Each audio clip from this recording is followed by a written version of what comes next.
Okay. Hi, everyone. Welcome to this security briefing, strategic briefing today. We are about 2.5 weeks after the war in Israel against the Iranian regime, which really blew the world by the rapidity and the execution of Israel with the support of the United States, and a lot of hope for the Iranian people that we believe that we'll never see freedom and then it disappeared, but also a lot of hope for the region. We see that when we see a weak Iran, we see change in the Middle East. We see even more conversation on the side of Gaza to end the war. And we see conversation in Syria, and kind of suddenly, after so many years, something is different in the Middle East. Is it true? Is it wrong? Do we gonna see a new Middle East in the closest time or not? I think that today we have major question on the table to understand what's happening, if we're gonna go for another period of war, if we're gonna see stability in the Middle East. And I think that we wanted to offer a wonderful strategic briefing with well-known researcher, analysts based in Israel that they know what they speak about and will be able to provide an amazing overview and briefing on what's happening today. So I would like to welcome, if you can put them on screen, Dr. Meir Javedanfar and also Jesse Weinberg. Both of them have been looking at these issues for decades. And I think that we see Dr. Meir Javedanfar on the screen that was born in Tehran and moved to Israel. And the funny part that's he doesn't remember it, but we are together in Ulpan. We studied Hebrew together in 2004 when he moved to Israel. I remember his face from there, but we never really interacted. So it's a wonderful closure for us. So thank you both of you. Before we go to everyone's statements and what you have to present today, will we see a better Middle East in the future or not? If you can answer that in 1 minute, and then I would love then to turn to Dr. Javedanfar about an overview of where Iran is at today, and if we're gonna see another period of war with nuclear Iran, or they will abandon their idea, or it's an idea that would stay forever. So please, let's start with you, Jesse, and then we go for a longer briefing by Dr. Javedanfar. Please, Jesse, back there. Okay. Thank you, Sacha. 1 second. Let me just upload here put the slides here. Share. You guys can see that okay? Yes. Okay. So I'm going to give a slightly wider regional view of how we got to where we are at the present moment and where we are looking to into the future. Okay. So the events of the past, really post-October 7th Middle East are not only rooted in the events themselves, but they're a culmination of a decade of American foreign policy in the region and the evolution of the regional system. So, just to give you guys some perspective here, uh, after the Iraq War, the US invasion of Iraq in 2003, the United States, with the entrance of Barack Obama into the White House in 2009, decided really to reduce its footprint in the region. Now, that's not necessarily in terms of troops, but more a desire to pivot American resources away towards Asia. So, with all of this, you have the Arab Spring. Of course, the massive regional upheaval that happened, this really was a turning point, the rise of Iranian influence in regional capitals, in Baghdad, Beirut, Damascus, the support for the Islamic Republic that gave the Assad regime to survive. We'll get to that in a second. But also the American desire, as I mentioned earlier, to reduce its commitments in the region and to, as well, arrive at a nuclear deal in 2015, the famous JCPOA. Now, this is really an important pivot point when we get to the events today. The JCPOA reduced Iranian nuclear enrichment to 3.67%, but on the other hand, it enabled the Iranians to gain considerable capital because of the reduction of sanctions. And they used that money, of course, to expand and entrench further their presence through their proxy network in the region. Okay, so that's a very important thing to note on the one hand. On the other side, at the more macro level, the United States, as I mentioned, reduction of American efforts in the region or desire to right size their presence. And I have this quote here from the 2015 National Security Strategy, US National Security Strategy, which really tried to put more and more of the onus on regional partners to take greater responsibility for their own security. In this case, that means primarily the Gulf states. And that didn't exactly succeed, as we shall see. Next slide. You see here We don't see the slides. you don't see the slides? You gotta do share. Share. I hit share. I don't see it. Can you guys see that? Now, yes. Okay. Go ahead. A second. All right, next slide. Okay, so as I mentioned, the Iranian proxy network, how did Iran get to where it is today, and how did that affect the regional order? So the Iranians have, and Meir will expand on this in his talk, tried to build essentially a ring of fire, led by Qasem Soleimani, the head of the Iranian Revolutionary Guard Corps Quds Force, to really surround Israel with, through their proxies, Hamas, Hezbollah, Iraqi Shia militias, the Houthis in Yemen. All of this was meant to put extreme pressure on Israel, and of course Hamas in Gaza. Uh, all of this to bring pressure to bear on Israel. And as we see in the post-October 7th response, after Israel has been able to bit by bit break apart this Iranian network of proxies. Now, for Tehran, Hezbollah really was the jewel in the crown, armed to the teeth, the preeminent political power in Lebanon, and Hezbollah really was meant to deter a potential Israeli attack on Iranian nuclear facilities, something that, of course, did not succeed, as we shall see. Now, how did Israel deal with all of this? There was something that the term is called Mabam, or the campaign between the wars, which was meant to degrade Iranian infrastructure in Syria. There was a deconflictation mechanism with the Russians because of the Russian involvement in Syria. And this essentially chipped away at the Iranian infrastructure within Syria, something that occurred for successive years. Okay. Now, where did things change in the regional architecture? Again, I mentioned earlier reduction of American forces or the desire of Washington to really get involved, boots on the ground in the region. So, really, number one, how we got to where we are today, the withdrawal from the JCPOA, the nuclear agreement between Iran and the world powers in May of 2018, and the push towards what was called maximum pressure, which raised sanctions and sought to clamp down on Iran's nuclear program. That, of course, didn't happen. Iran raised and continued to enrich uranium, something that brought us to the point where we find ourselves today. Now, additionally, you have the Trump administration, both today and also its first iteration, close relations with the Gulf states. This is something that's very important with looking at the regional architecture today and something that we have to pay attention to in the future. And if I could note one particularly important inflection point, and that was the 2019 Iranian attack on the Aramco, Saudi Aramco being at one point or the other the largest company in the world by market cap, the Saudi state oil behemoth. The Iranians, in one day, on the 14th of September in 2019, knocked out these significant refinery facilities at Abqaiq and essentially in one day put off 5% of the world's refined petroleum. Now, what happened? There wasn't an American response. And this was something that really, really shifted the Gulf states' view of the Iranians and led, on the one hand, to two vectors. One hand, movement towards Israel, which eventually culminated in the Abraham Accords, and the other was a movement to renormalize relations with Tehran. So, just important thing to note that during the Arab Spring, the moderate Sunni countries at its masthead, the Emirates and the Saudis, broke off diplomatic relations with Iran.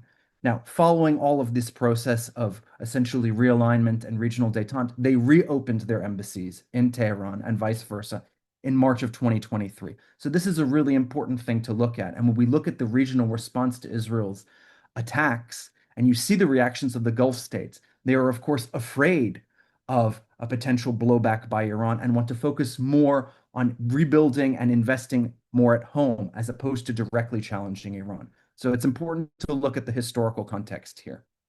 Okay. Now, where does all of this fit in? Of course, coming to October 7th and looking at the wider normalization push. During the Biden administration, of course, they were in power during up to October 7th and afterwards, there was a push to continue what was the initial Trump policy in his first term, normalizing relations between Israel and Saudi Arabia. Now, the October 7th attacks really put a massive dent in the ability to do that.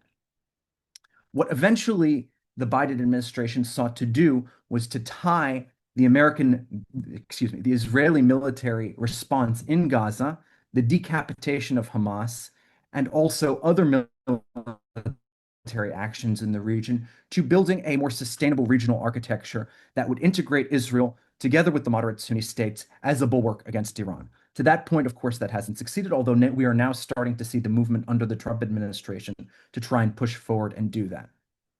Okay.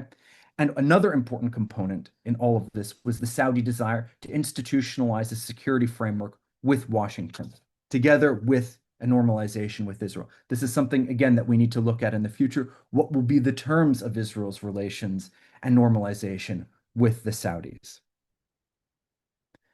And finally, October 7th, how did Israel do what it has done to push back the Iranian Ring of Fire and to really remake the regional order? So in the response after that horrible day, October 7th, 2023, Israel set out to do a couple of things. Number one in Gaza was to degrade and essentially destroy Hamas's ability to function as a military and governing entity. Okay, so that raises the question, what is the plan for the day after? That's something that we have to look at as well. Second, on October 8th, Hezbollah from the north started firing intermittently rockets into the north of Israel. Eventually, in the middle of 2024, Israel slowly pivoted to the north and launched a massive decapitation campaign against Hezbollah's senior leadership and strategic missiles. That essentially opened the door to knocking off the most important of Iran's proxy network. Okay. The third part, and this has been, one must say, less successful, is the Houthis in Yemen. The US, Trump independently, has essentially closed off. The United States isn't attacking the Houthis, but intermittently the Houthis are still firing ballistic missiles at Israel. And they claim from Yemen that if the war in Gaza ends, they will stop firing missiles. That remains to be seen, of course, but that has been a less successful part of the wider strategy. And then, of course, there is the escalation with Iran. And this has happened in multiple stages. In 2024, in April, following the assassination of Iran's Quds Force commander in Syria and Lebanon, the Iranian response after, and then again in October, the Israeli strikes on the radar facilities that surround the Natanz facility, as well as other strategic sites in Iran. All of these have essentially paved the way to what has given Israel significant room to maneuver regionally and to hit Iran, which the war that started on the 13th of June. Okay. Now, how did we get to that? What was the Trump administration's plan, and how does this impact the future? So when Trump came into power at the beginning of this year, he had a desire to achieve some sort of a nuclear accord with Iran. Now, there was slight confusion as to what the American position was there. Initially, Trump and his envoy, Steve Witkoff, spoke of the desire to allow the Iranians to have minimal uranium enrichment. That shifted to zero enrichment. Now, what really switched the tide, essentially, was number one, the fact that Israel was able to really influence and work concertedly with Washington to consolidate the position of zero enrichment. And second was the unprecedented security cooperation between Israel and Washington. It is important to note, by all reporting, that Israel started and went to war without the expressed approval of the United States. This is an independent Israeli move that was taken, but with significant American backing, the sort of green-yellow light that was flashed from Washington.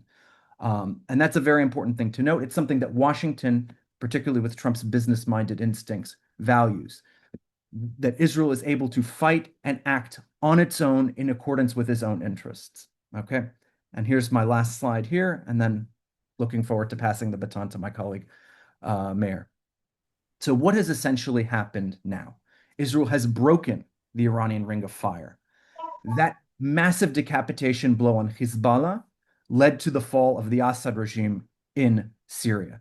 Now, as someone who has devoted a fair amount of my time to writing about American relations with Syria, this was a huge, huge breaking point. The movement of Syria essentially from the Iranian axis now into a state that is potentially discussing normalization with Israel is a sea change in the regional order. The third point here is that through all of this, there is behind the scenes significant regional security coordination.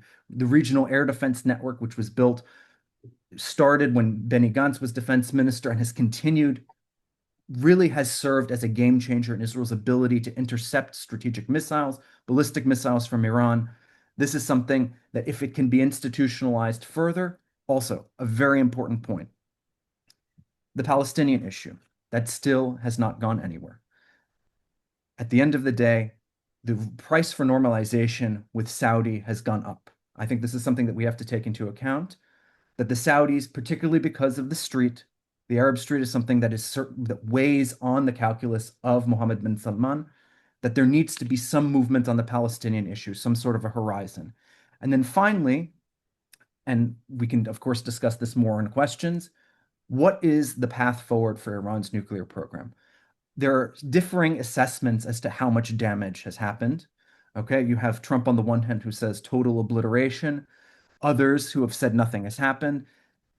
I think that what can be said is that there has been significant damage, but the main question is, how do we deal with the future? Is it going to be some sort of an institutionalized deal between Washington and Tehran that limits, or totally, from Washington's perspective, and certainly Israel's, has no enrichment, with certain workarounds like a regional consortium that would at least give the Iranians the ability to save face? Or will there be something similar to the Lebanon or Syria model? I mentioned the Mabam earlier, the campaign between the wars. Will Israel have to continually hit with American backing or not? Or what are the terms of that? The Iranian nuclear program and its infrastructure in order to make sure that it doesn't reconstitute. These are all serious questions that we as analysts are grappling with now. And we don't have answers to these, but I think it's important to you guys to understand that these are the questions that professionals are really dealing with on a day-to-day basis. So with that, I'll end here and pass the baton. Thank you, Jesse. And let's move on to the next speaker. And first of all, it was wonderful, the strategy and how you can put so much knowledge in such short period of time. But let's see if we have more answers from our next guest about the status of the Middle East. But I think I would love to hear from you as someone that was born in Tehran and look from outside today, how you see the situation. And even if you still speak with the Jewish community in Tehran, we heard a lot of rumors about the Jewish community arrested in Iran. If you have any updates from this side as well. Thank you very much. I put 15 minutes on the timer. First of all, regarding the Jewish community, it's the picture is very unclear. They are very, first of all, nobody from the state of Israel should call or should call their relatives in Iran. This is something that we know. Many of us have relatives in Iran. Nobody's calling. Before October 7th, there was daily conversations on WhatsApp, etc. After October 7th, there was still a little bit more concern. But after the war, nobody's calling. There have been some arrests in Iran. We found that out from Iranian Jews based in the US. But from what we are not sure how many of them have been released. Some have been released. But there's no valid source of information regarding the number of people who were arrested in the first place and how many have been released. We can't corroborate that. All we have is hearsay from different people in the US who speak to their families. But of course, it is very worrying. Jews being arrested in Iran because of these issues. After a war between Iran and Israel, it's very worrying. Now to move on to Iran post 12-day war against the state of Israel. There are many things that I have to look at in terms of the impact of this war. But to me, the most important arena where I am looking at is the impact of the war on the future direction of the Islamic Republic of Iran. What happened on June 12th was a simultaneous, from June 12th until June 13th until June 25th, was a kind of a simultaneous earthquake and a volcano eruption. This was earth-shattering and unexpected from so many different dimensions that the Iranian regime did not know how to deal with it. The earthquake being what Israel did, and the volcano being the American attack against Fordow and all other installations. The Iranian regime was caught completely unprepared. They believed that the state of Israel was deterred, and that the last thing Israel wanted was a war. They also believed that Trump would not allow Israel to attack Iran because he was talking to the Iranians. I think that could turn out to be one of the greatest deception campaigns in history. I think President Trump, towards the end, was just using the talks in order to fool the Iranians into lulling them into a sense of security. I think the Iranians also did not expect Israel to have such deep knowledge of what is going on inside the country. We have reports of somewhere between 20 to 30 Iranian officials simultaneously or on the same night or sometimes at the same time being killed in different parts of Tehran. Missiles going through the windows and leaving through the wall. There's one case of people in the Ministry of, in the IRGC's own intelligence, which is one of the two main intelligence bodies in Iran, getting a call on their emergency channel to attend an urgent meeting. And when they went to attend that emergency meeting, a missile flew through the window. And it turns out that they were, somebody hacked into that system, got them all in one place, probably to save missile costs, streamlining, and killed them all. There's great concern about that. There's great concern about the number of Mossad spies in Iran. But the most important issue here is the direction of the Islamic Republic of Iran. Will Iran continue on the same direction as the day before the war, June 12th, or is Iran going to change its direction in the future? And I'm not talking about the democracy, and I'm not talking about an embassy in Tel Aviv. I'm talking about the Islamic Republic moderating its policies, focusing more on the internal development of Iran. Some prominent Iranians published a letter calling for such change, giving the people of Iran more of a voice, letting them feel that they belong to the state, that they belong to the country, that their voice matters, getting the security forces, especially the IRGC, out of the economy.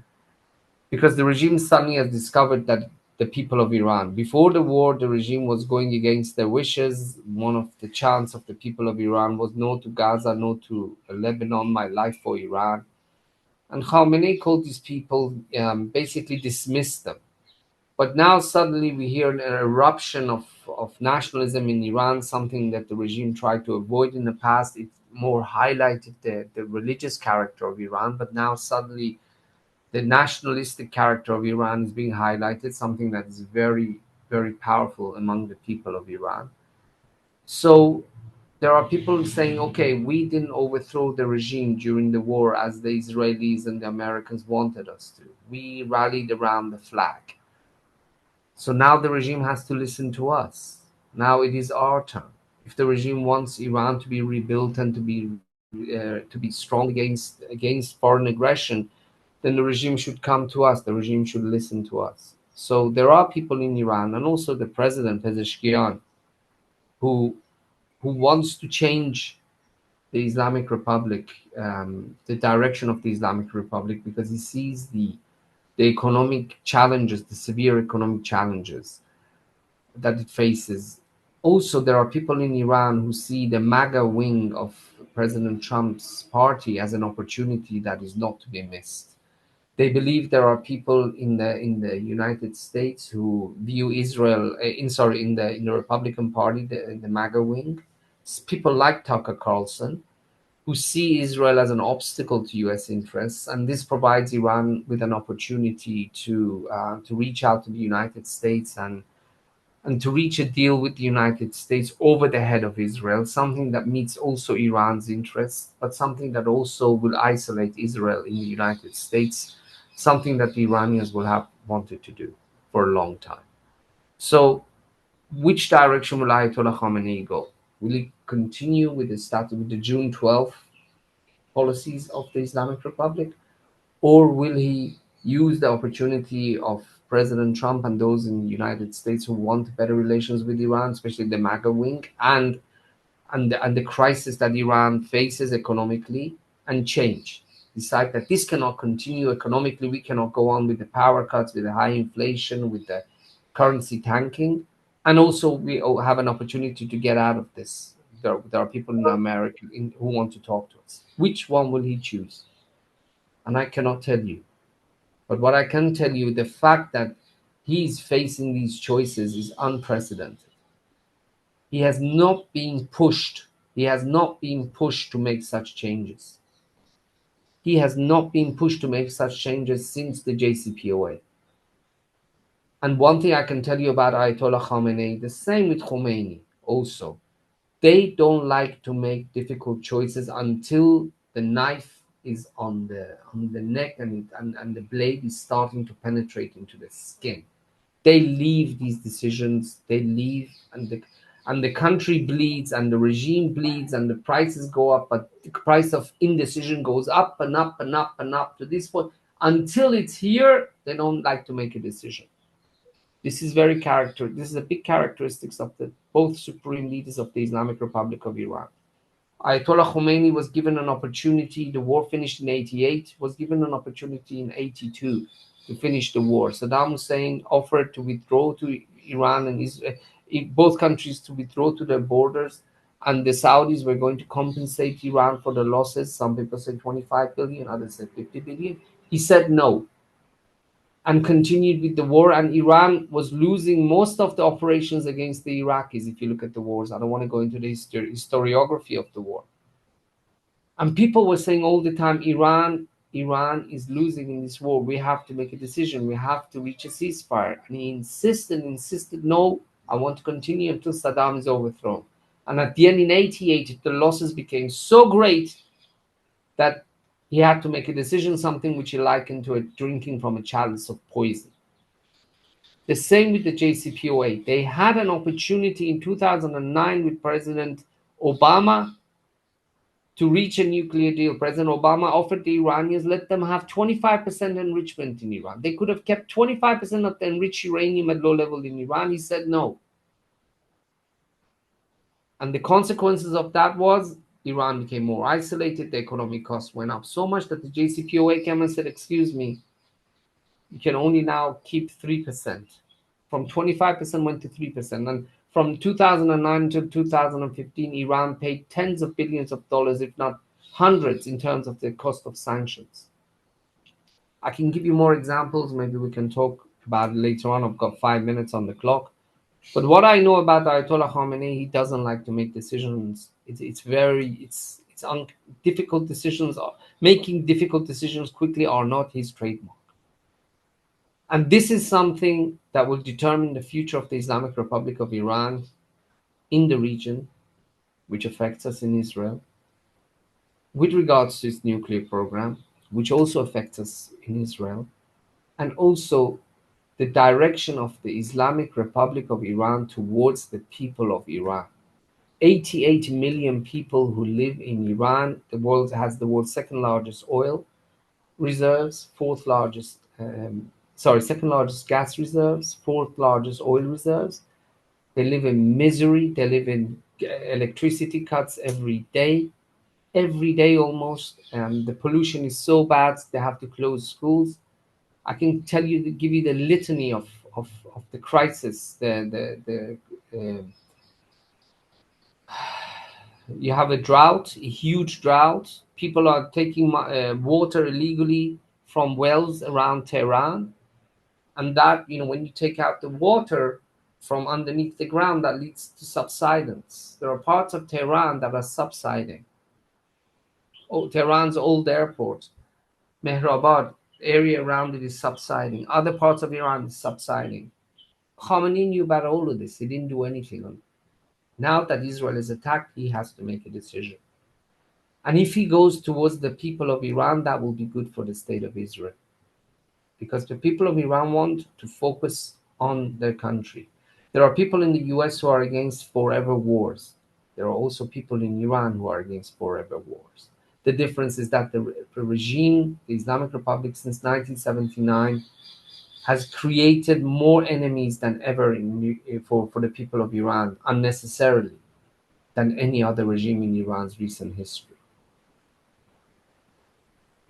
So we have to wait and see where this battle goes. But what I can tell you right now is, in the immediate future, I can't see a revolution. People are too busy trying to survive in Iran. The problem of inflation existed before. It's become even worse now. And it's going to go up higher because the regime has now expelled hundreds of thousands of Afghanis. There are approximately 8 million Afghanis in Iran. I saw a number today that it said recently they've expelled 700,000 Afghanis from Iran. These are the people who work in the construction sector, in the manufacturing sector, small manufacturing sector, and in the agriculture sector, for wages that are half of which, half the wage that an Iranian would work for. The regime is now kicking them out. Who is going to fill these jobs? Iranians will demand, locals will demand more money, and that's going to push up the prices even more. That's pushing up inflation.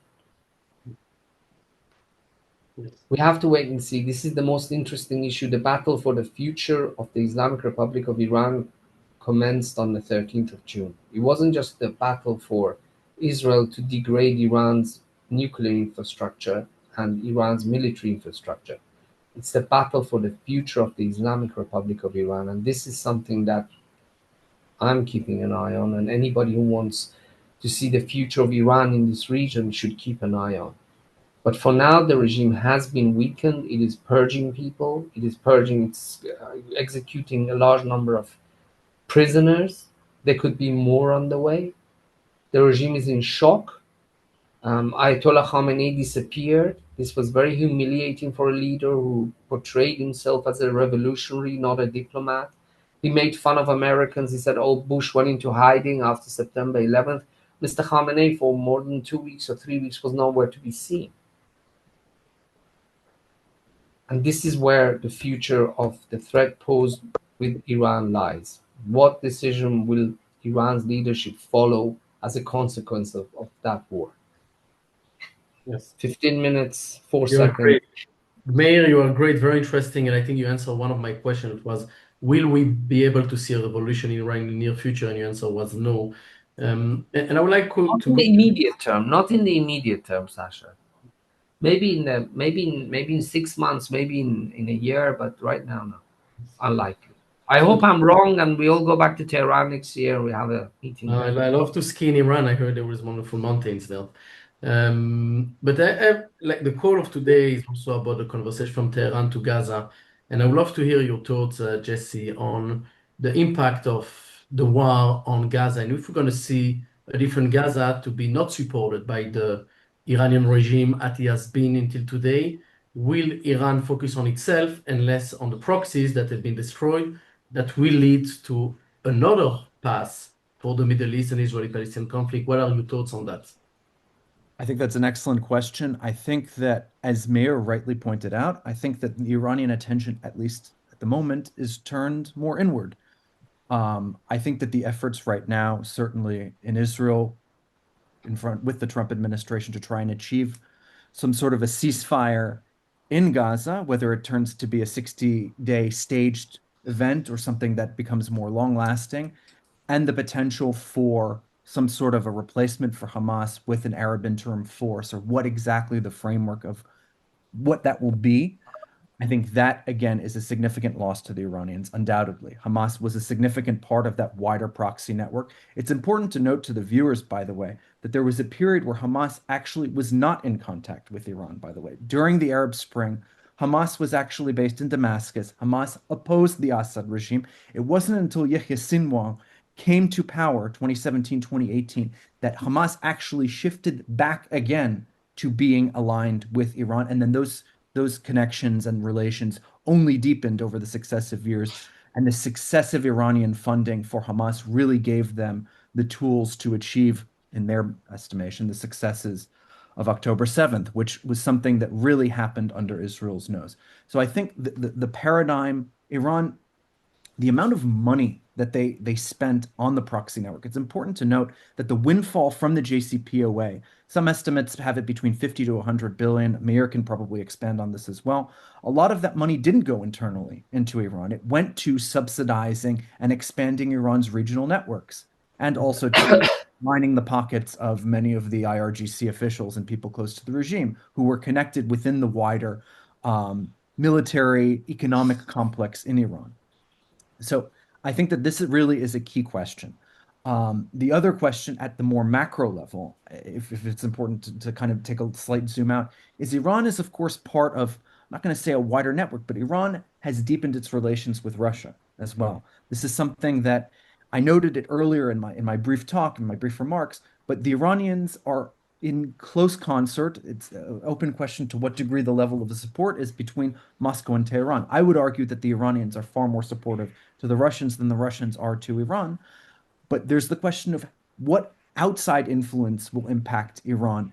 Will China be involved? I have significant doubts about that, but it's still something that needs to be looked at by analysts such as ourselves. So that's another question, is how Iran is able to manage its relations with so-called partner countries to potentially bring in investment. How do they stabilize things internally? This is another significant question.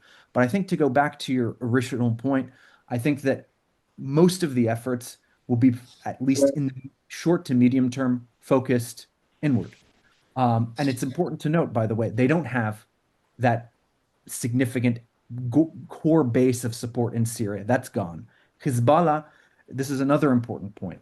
The Iranians tried to encourage Hezbollah to intervene after the Israeli attack. Hezbollah refused. This is a significant game change in the relations between Hezbollah and the Iranian state, which they had long expected Hezbollah, in the event of an Israeli attack, to hit back. That did not happen.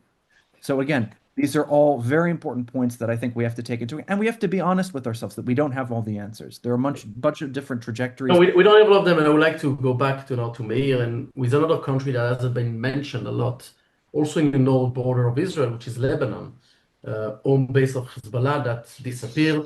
So we heard a lot, and even some statement in the media were done, like, will Lebanon also join the Abraham Accords at some point? Like, what's going to happen between Israel and Lebanon?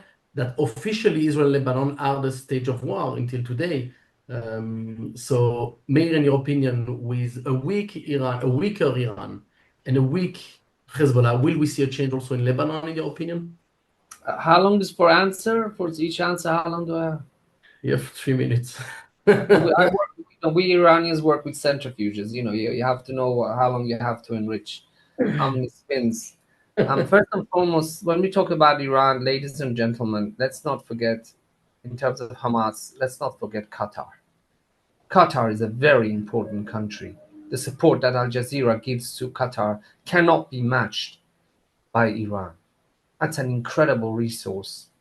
And also the money that they were giving to, there were some intelligence reports that Israel showed that prior to October 7th, some of the money that was going into Gaza was being used by, the Qataris were providing other sources of income away from us to Hamas military wing. Sacha, I'm going to give you an answer quickly regarding Lebanon, but I want to add another point that's very important for Israel-US in terms of dealing with Iran. With Hezbollah, the Iranians, I think, would like them to join. They wanted them to join. Hezbollah didn't join because Mr. Naim Qasem, if that's his name, he's not. He's much more naive than the pleasant than Mr. Nasrallah. So assassinations work. We are in a much better place in Lebanon because Mr. Nasrallah is gone and other people have gone. But I'd like to add one other point where we are going to deal with Iran. I would like to tell all of the friends of Israel, please do not overrule or immediately dismiss the prospects of a new deal with Iran. One of the reasons we are in this mess today is because of the unilateral decision to leave the 2018 Iran nuclear deal. We have enough reason to attack Iran for the support of militias and killing Israelis. We should have attacked them a long time ago. Yeah. But when you're talking about the aspects of the threats posed by the nuclear program of Iran, that increased the threat posed to Israel. Even the documents brought out by Mossad showed that the Iranians were keeping within the deal. So if there's going to be a new deal on the horizon, let's not just dismiss it, say you can never reach a deal with the Iranians. No, we have to look at it. It is possible that there could be a deal that serves our interests based on three parameters. Number one, the level of, if they're going to allow, if President Trump gets rid of enrichment on Iranian soil, then God bless him. That's exactly what we want. And under such a deal, still, we need to have tough inspection regime in Iran. If he decides for some reason, let's take the worst case scenario, which is not the, I don't want to use it as if it's the end of the world. Let's just say he agrees to some limited enrichment on Iranian soil. As long as the enrichment is on very low level, 3.5%, as long as the quantity of enrichment that Iran can hold is something like 300 kilograms or less. And again, inspection. This is very important. If there is a very tough inspection regime, then we can live with such a deal. Of course, we'd prefer it if it's zero enrichment, but a good deal after such an, von Clausewitz said military is an extension of politics. We've done the military part. We've done the dangerous part. Let's see what President Trump can deliver diplomatically. It could also be to our interests. Yes. So we're not going to have all the answers. We have a lot of questions, but we need to be on time and to end, but I would like to end with maybe 1 minute of each one of you. I can throw topics, but if not, you can just take another one. We heard a lot in the news about the Abraham Accords and Syria joining them. It's a weird situation for the Middle East to have a jihadist, a former ISIS guy, signing a peace deal with Israel.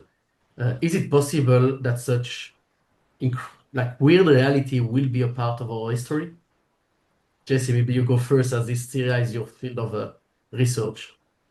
I think that in the Middle East, rapid change happens rapidly. Having said all of that, I think we have to be very modest in how we see things.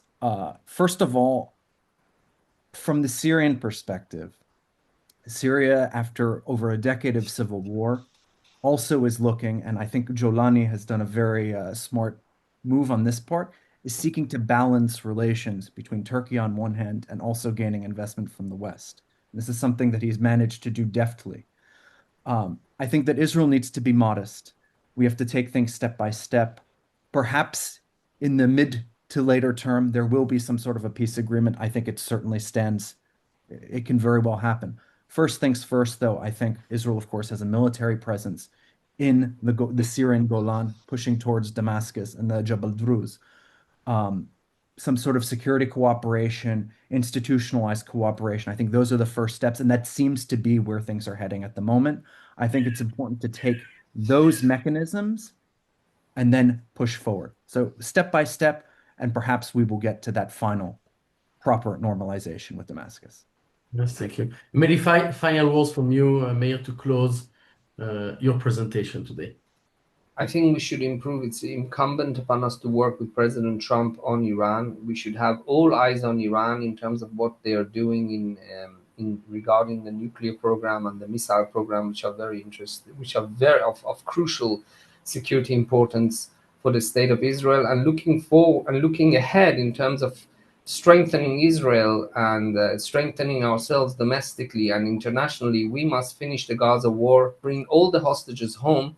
This war is bleeding us. This war is bleeding Israeli soldiers. It is bleeding Israeli society, and when we must end it. Hamas is terribly weakened. And as soon as this war is finished, we can use all our strength to weaken Hamas or to get them out and to bring an Arab peace force there, or Arab countries to rebuild, or in conjunction with a reformed PA. The more the war continues, the more our diplomatic position around the world becomes weaker, the more we lose soldiers, the more it creates division within Israeli society. And that is what Ayatollah Khamenei wants. This is the one area after June 13th where he is not losing. And we must make sure that he loses in that arena too. And on that remark, thank you for having me. No, Meir, I think that was the conclusion of this conversation. So thank you so much to both of you for taking part. Really appreciate for your time. For me, it was very enriching to listen to you, to learn from you. So I hope that the people today online had the same impression. So thank you so much to both of you, and have a good evening from Israel. Thank you. Thank you. Cheers.